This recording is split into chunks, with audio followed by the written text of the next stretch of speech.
옛날 옛적 어느 깊은 산속 절에 한 젊은 스님이 살고 있었습니다. 이름은 탄우. 그는 어릴 적 부모를 여의고 세상의 고통을 겪으며 산 끝에 절에 들어와 부처님의 길을 따르기 시작했지요. 어느 날 밤 겨울 산의 바람이 유난히 거세던 날이었습니다. 탄우는 법당에서 기도를 마친 뒤 스승인 현정 스님에게 물었습니다. 스님, 저는 왜 이렇게 고통스러운 삶을 살아야 했을까요? 어릴 적부터 너무 많은 고난을 겪었습니다. 왜 하늘은 저에게만 이런 시련을 주는 걸까요? 현정 스님은 조용히 미소를 지으며 말했습니다.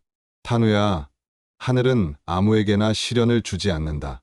크게 될 사람에게는 먼저 고통을 준다는 말이 있단다. 탄우는 눈을 크게 뜨고 되물었습니다. 왜요? 왜 하필 저 같은 사람에게? 현정 스님은 나무 아래 앉으며 이야기를 시작했습니다. 옛날 옛적 부처님께서도 같은 질문을 하셨단다. 태자 시절 온갖 부귀 영화를 누리셨지만 마음속 허무함은 채워지지 않았지. 어느 날 성문 밖을 나섰다가 늙음과 병 등 죽음을 마주하고 깊은 충격을 받으셨단다. 이 세상의 고통은 왜 존재하는가? 사람은 왜 늙고 병들고 죽는가? 그 물음이 부처님의 고통의 시작이었지. 하지만 부처님은 그 고통을 피하지 않으셨다. 오히려 그 고통 속에서 진리를 찾고자 출가하셨지. 그리고 수년간의 고행 끝에 마침내 깨달음을 얻으셨단다. 부처님께서도 말씀하셨어. 고통은 깨달음의 문이다. 한우는 말없이 고개를 끄덕였습니다. 스님은 말을 이었습니다. 우리는 보통 고통을 피하고 싶어 하지. 하지만 불교에서는 고통을 업장의 표출이자 자각의 기회로 보지. 업은 우리가 지은 행위의 결과야. 그 결과가 괴로움으로 다가올 때 그것은 단지 벌이 아니라 자각의 신호란다. 깨달음으로 가는 문 앞에는 늘 고통이 있지. 한우는 눈을 감고 깊은 숨을 내쉬었습니다. 그리고 입을 열었습니다.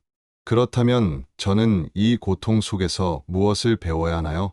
스님은 조용히 말했습니다. 내 마음을 보거라.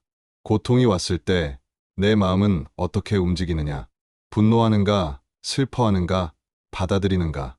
고통은 마음을 비추는 거울이다. 며칠 후 절에 한 나그네가 찾아왔습니다. 발에는 상처가 가득했고 허리에는 작은 주머니 하나뿐이었습니다. 한우는 그 나그네에게 따뜻한 물을 내어주고 상처를 씻어주며 물었습니다. 무엇을 찾아 이 험한 산까지 오셨습니까? 나그네는 말했습니다. 나도 한때는 벼슬을 하던 사람이었소.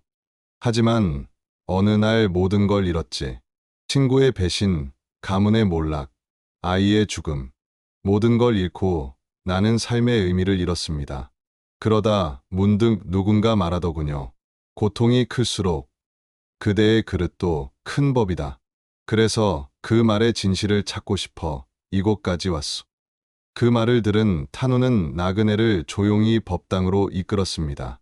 두 사람은 며칠을 함께 지내며 함께 기도하고 묵언 수행에 임했습니다. 어느 날 새벽 탄우는 다시 스승에게 물었습니다. 스님, 고통을 받아들인다는 건 그저 참고 견디는 걸 말하나요? 스님은 고개를 저었습니다. 아니란다. 고통을 받아들인다는 건 그 안에서 자비를 배우고 지혜를 길러내는 것이다. 그리고 이런 이야기를 들려주셨습니다. 옛날 어떤 농부가 매년 봄마다 밭을 갈았단다. 하지만 해마다 가뭄이 들고 병충해가 돌았지. 그러던 어느 해 그는 논밭이 다 타버린 날에도 하늘을 향해 절을 올리며 이렇게 말했단다. 하늘이시여, 이 고통 속에서도 저는 배웁니다. 내 손이 땅을 더 아끼게 되었고 이웃의 눈물을 더 귀하게 여기게 되었으니 감사합니다. 그 이듬해 그의 밭에는 가장 풍성한 수확이 찾아왔단다. 한우는 말없이 스승을 바라보았습니다. 그리고 깨달았습니다. 고통은 나를 시험하기 위한 것이 아니라 나를 단련시키기 위한 것이라는 것을. 며칠 뒤 나그네는 다시 길을 떠났습니다. 작별 인사도 조용히 머리 숙여 절 하나로 대신했지요. 하지만 그의 얼굴에는 예전과는 다른 평온이 깃들어 있었습니다. 한우는 그날 이후로 수행을 더욱 정진했습니다. 더 이상 고통을 원망하지 않았고, 오히려 고통이 올 때마다 그것이 자신의 수행을 깊게 만드는 귀한 스승이라 여겼습니다. 세월이 흘러 한우는 훌륭한 스님이 되었습니다. 사람들은 그를 찾아와 묻습니다. 스님, 어떻게 하면 괴로움에서 벗어날 수 있습니까? 한우는 늘 이렇게 대답했습니다. 괴로움에서 벗어나려 하지 마십시오. 그 괴로움을 통해 당신이 누구인지, 무엇을 배워야 하는지를 들여다보십시오. 고통은 저주가 아닙니다. 깨달음의 문입니다. 그리고 그는 항상 덧붙였습니다. 하늘은 아무에게나 고통을 주지 않습니다. 고통을 감당할 수 있는 그릇이기에 고통이 먼저 오는 것입니다. 그 고통을 견뎌낸 이가 결국 큰 빛을 발하게 되지요. 불교에서는 이를 인연과 업, 그리고 수행으로 설명합니다. 지금 내가 겪는 고통은 내가 지은 업이 인연을 만나 피어난 꽃입니다. 하지만 그 꽃이 가시투성이일지라도 결국 향기가 되어 나를 변화시키고 세상을 향해 자비를 퍼뜨릴 수 있는 존재로 거듭나게 합니다. 또한 금강경에는 이런 구절이 나옵니다. 무소주의 생기심. 어느 것에도 집착하지 말고 다만 그 마음을 내라는 뜻입니다. 고통에 집착하지 말고 그 고통 속에서도 자비심을 일으키라는 가르침이지요. 법구경에도 말합니다. 무엇을 하든지 항상 깨어 있으라. 깨어 있는 자는 고통을 이기리라. 또한 경전 자바함경에서는 고통은 악업으로 생기지만 고통을 자각한 순간 그 마음이 선으로 돌아선다고 설합니다. 이는 고통을 통한 전환의 가능성을 말해주는 중요한 구절입니다. 대승기실론에도 무명으로 인한 고통도 지혜의 불빛으로 만나면 곧 보리가 된다고 나옵니다.